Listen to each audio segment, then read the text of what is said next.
KDI 한국개발연구원 경제전망실장님입니다. 정규철 박사님 전화 연결되어 있습니다. 박사님 나와 계십니까? 네, 안녕하십니까. 네, 박사님 우선 우리 굿모닝 OBS 청취자분들께 인사 부탁드리겠습니다. 예, 오늘 이렇게 아침에 인사드릴 수 있어서 대단히 기쁘게 생각합니다. 반갑습니다. 예. 박사님, 최근 KDI가 발표한 거 보면 올해 우리 성장률을 0.8%로 좀 낮게 잡았더라고요. 어떻게 좀 상황이 많이 안 좋다 이렇게 좀 봐야 되겠죠? 예, 그만큼 지금 경제 상황이 좋지 않은데요. 예. 특히 올해 1, 4분기만 보더라도 마이너스 0.2% 이미 역성장을 했고요. 예. 특히 소비도 그렇게 좋지 않습니다만 특히 내수를 보면 이제 건설업이 좀 많이 부진한 상황이고요. 예. 또 최근에는 이제 미국에서 관세도 인상하면서 수출도 5월 달에는 이제 감소를 하면서 경제 전반적으로 좀 활력이 많이 떨어져 있는 상황입니다. 그렇군요. 이게 어제 오늘 얘기는 아닙니다만 이 고물가, 고금리, 고환율 이른바 이 삼고 현상 계속 지속되다 보니까 우리 민생 경제 너무 어렵지 않습니까? 이 새 정부가 가장 먼저 추진해야 될 경제 정책 뭐라고 보십니까? 지금 말씀드렸듯이 지금 안팎으로 지금 상황이 좋지는 않은데요. 예. 지금 가장 큰 위협이라고 보면 이제 미국의 관세 인상. 예. 이것이 우리가 수출 많이 하고 있는데 수출이 좀 많이 어려워질 그런 수가 있기 때문에 그 관세 협상을 좀 잘 추진하는 게 가장 우선적으로 예. 해야 될 정책으로 보입니다. 예. 근데 방금 말씀하신 대로 이 관세 정책 따라서 이제 우리는 이제 수출로 먹고 사는 나라다 보니까 이 타격이 불가피할 것으로 예상이 되는데 그럼 어떻게 해야 될까요? 방법이 있을까요? 일단은 특히 지금 부문별로 보면 이제 자동차가 우리가 수출 많이 하는데 예. 그 관세가 25%나 지금 이미 맞고 있습니다. 네. 그 부분을 좀 줄이는 노력을 해야 되고 그다음에 우리가 또 많이 하고 있는 반도체가 지금은 관세가 0%인데 예. 이것은 오르지 않도록 좀 해야 되고 그다음에 지금은 유예되고 지금 법적 공방이 있습니다만 그 상호 관세라고 25%가 지금은 유예가 됐습니다. 예. 이 부분을 이제 발효되지 않도록 우리가 협상을 해야 되는데 우리가 무조건 다 내려달라고만 하기는 어렵고 우리가 예. 또 양보할 수 있는 부분을 좀 찾아서 서로 이제 협력할 수 있도록 미국과 이런 방안을 좀 모색해봐야 되겠습니다. 그렇죠.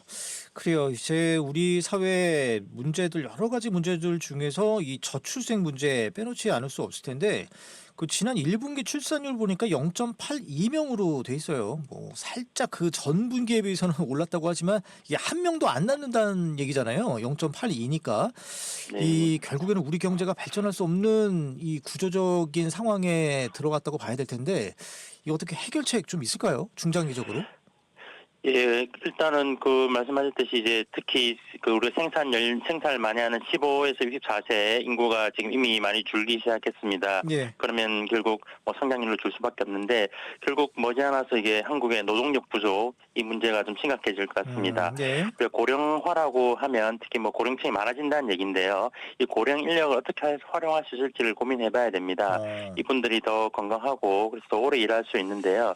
지금 좀 문제가 되는 것은 우리가 지금 연공서열형이라서 나이가 들면 들수록 그냥 임금을 더 높게 받는 예. 그런 구조가 좀 심각합니다. 그러다 보니까 실제 정년이 있더라도 정년까지 일하지 못하는 분들도 많고요. 예.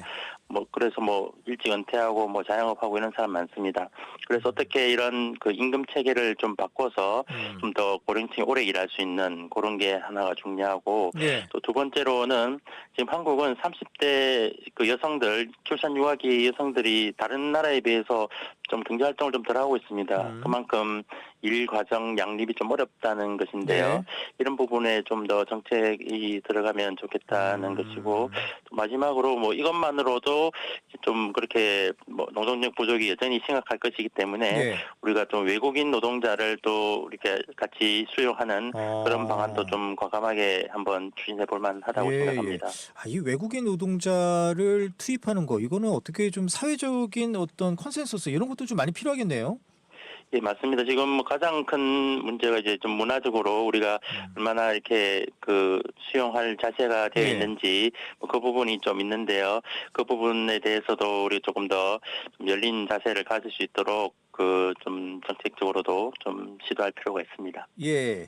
이번에 좀 가계 부채 얘기 좀 해봐야 될 것 같습니다. 이게 참 문제가 심각한데 이 새 정부 좀 어떤 대책 마련을 해야 될까요? 실제 그 가계부채 규모가 지금 다른 국가에 비해서 상당히 많습니다. 예. 근데 한편으로는 이게 뭐 다 위험하다고는 볼 수는 없을 것이고요. 이게 얼마나 건전한지를 좀 따져봐야 될 것 같은데요. 지금 대출이 다 대부분 주택 관련 대출입니다. 그러면 이제 주택 담보가 있고, 네. 뭐 비싼 집을 사면 많이 대출을 받았을 텐데 그분들이 다 고소득층이라서 지금 뭐 당장에 뭐 위험한 그런 상황은 아닙니다만 그럼에도 불구하고 좀 건전성 관련해서 좀 건전성 규제 우리가 뭐 DSR 규제라든지 이런 걸 좀 많이 도입하고 있는데 예. 좀 그 상환 능력을 좀 철저히 파악하고 대출하는 그런 정책이 필요하고 또 기본적으로는 이렇게 대출이 많은 게 좀 주택 가격이 높기 때문에 좀 집 살려고 대출이 많은데 좀 부동산 공급을 좀 안정적으로 해서 예.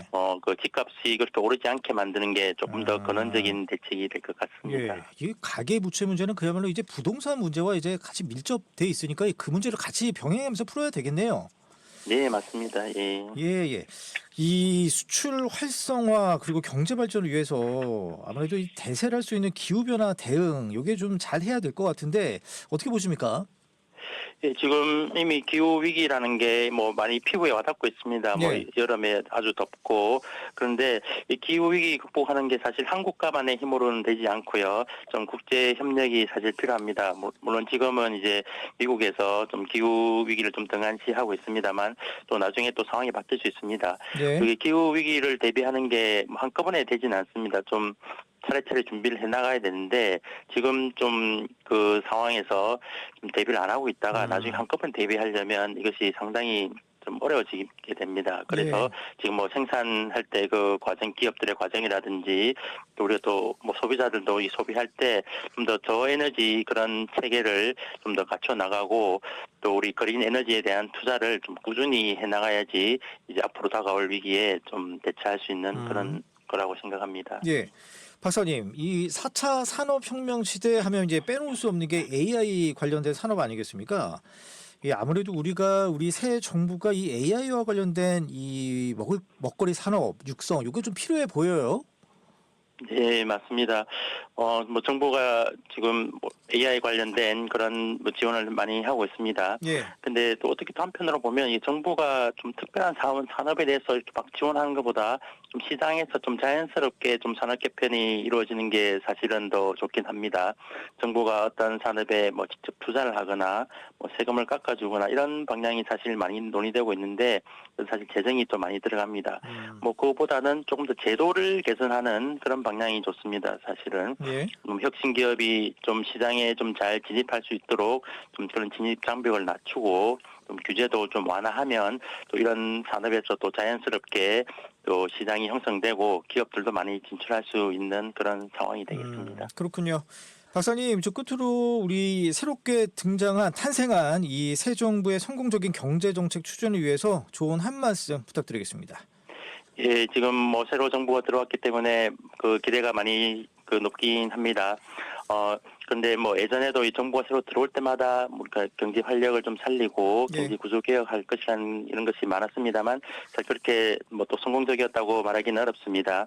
경제 구조 개혁이 꼭 필요하다는 데는 다 공감하지만 그 과정에서 또 피해를 보는 이해 당사자들이 있는데 이분들을 얼마나 잘 설득하고 또 갈등을 관리하고 이런 정치적 그 리더십이 사실 필요합니다. 예. 특히 지금처럼 이제 정권 초반에 이제 국민들이 지지가 높을 때 이런 부분을 좀 적극적으로 추진해야지 또 후반으로 가면 정권의 힘이 좀 약해질 수 있기 그렇죠. 때문에 레임도 뭐 오니까요. 이런 부분을 조금 더 뭐 신경을 쓰면 좋겠다 이런 말씀을 드리고 싶습니다. 예, 여기까지 말씀 듣겠습니다. 지금까지 KDI 한국개발연구원 경제전망실장 정규철 박사였습니다. 고맙습니다. 감사합니다.